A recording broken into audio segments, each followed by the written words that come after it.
Assalamualaikum warahmatullahi wabarakatuh. Perkenalkan, nama saya Feby Fajriatul Anissa, NIM 1814080031 dari jurusan Tadris IPA Fisika A dengan mata kuliah Seminar Fisika dan dosen pembimbing Ibu Adelia Desmita MPD. Judul yang akan saya bahas pada pembahasan kali ini yaitu prinsip kerja fisika pada mobil listrik.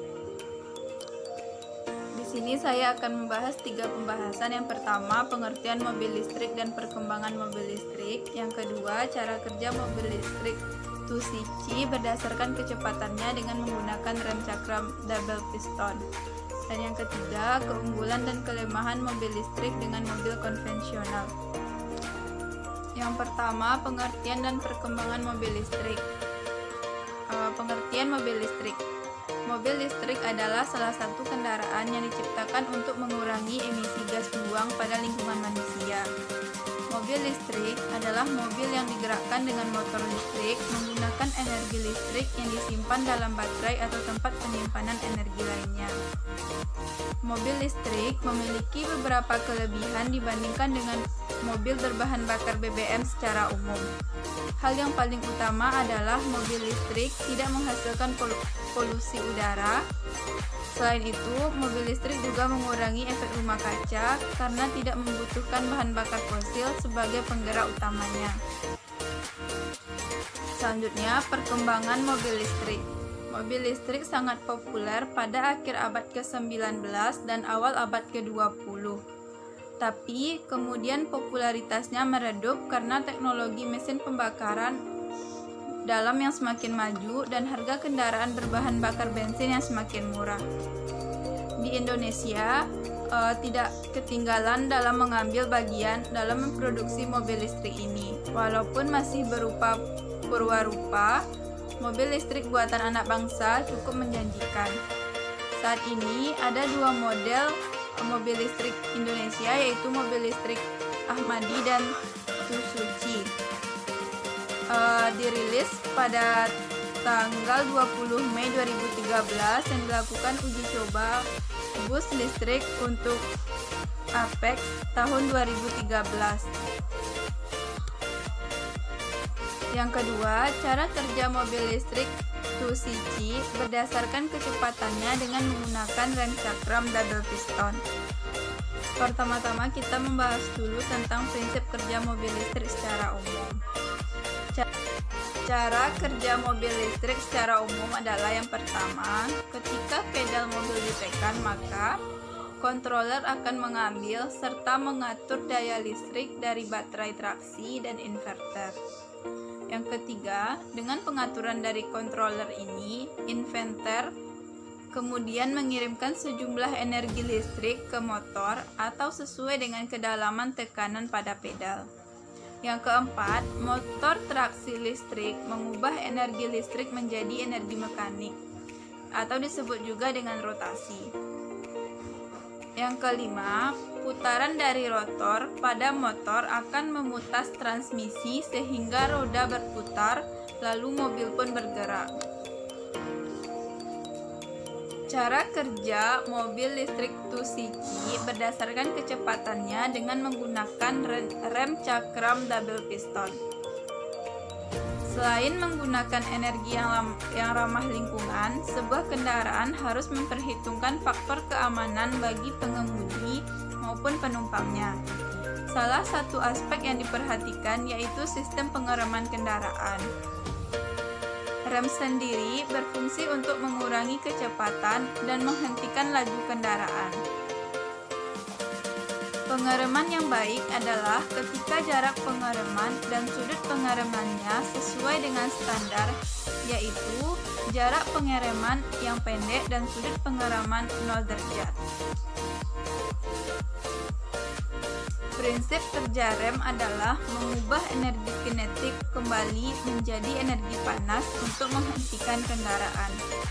Umumnya, rem bekerja disebabkan oleh adanya sistem gabungan penekanan melawan sistem gerak putar. Efek pengereman diperoleh dari adanya gesekan yang timbul antara 2 objek. Pada cara kerja rem cakram, gaya gesek yang digunakan untuk mengurangi kecepatan adalah gaya gesek antara kampas rem dengan piringan rem. Letak piringan rem diletakkan pada poros yang sama dengan roda.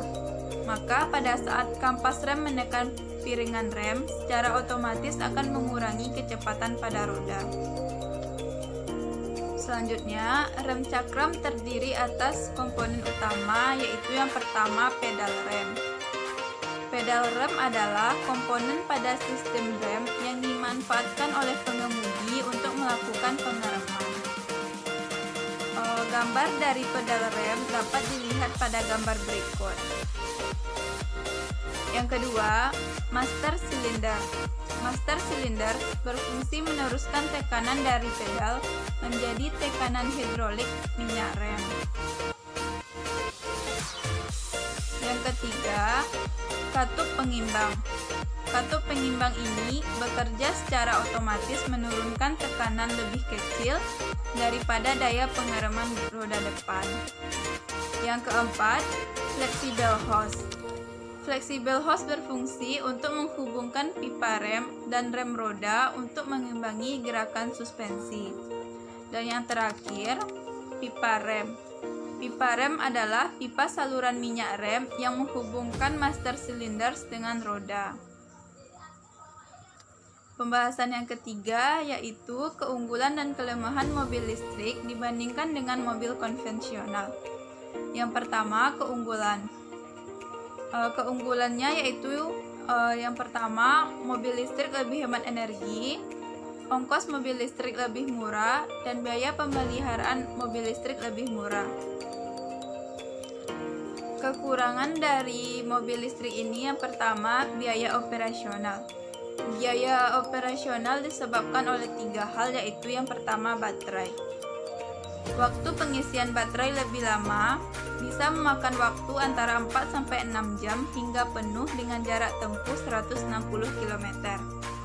Meskipun ada juga mobil listrik yang memiliki kapasitas baterai 38,3 kWh dan dapat diisi ulang hingga 80% hanya dalam waktu 57 menit.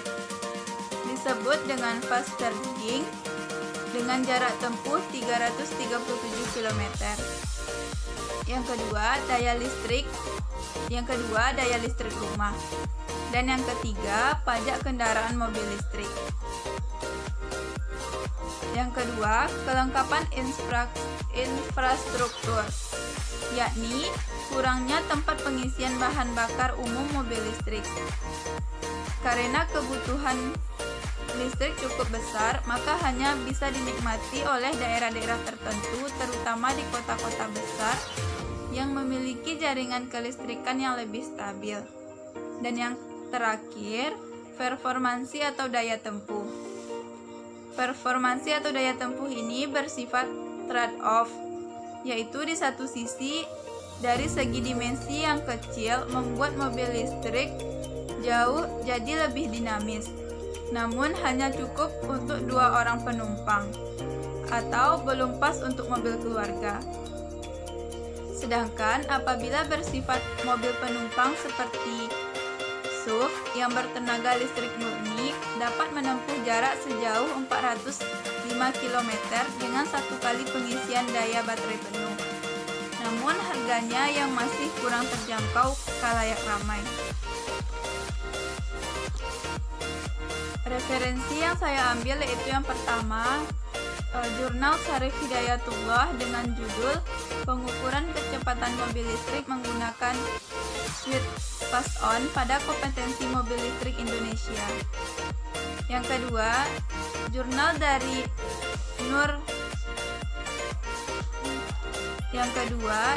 Amin Nur Ahmadi tahun 2015 dengan judul Pengaruh Pengereman Terhadap Kecepatan Mobil Listrik Tsuzuki dengan rem cakram double piston.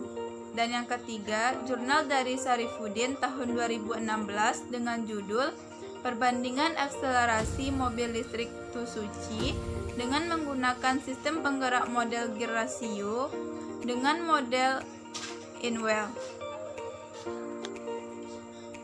Sekian pembahasan dari saya. Terlebih dan terkurang saya mohon maaf. Assalamualaikum warahmatullahi wabarakatuh.